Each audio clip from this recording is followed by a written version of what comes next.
Hello everyone, I am Jennifer from Philippines. Are you looking for a job here in Japan? Our company is conducting daily job interview from Mondays to Sundays.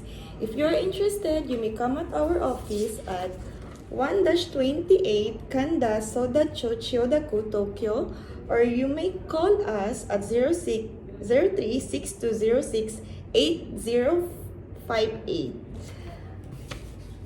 And I will introduce one of the work that we offer now.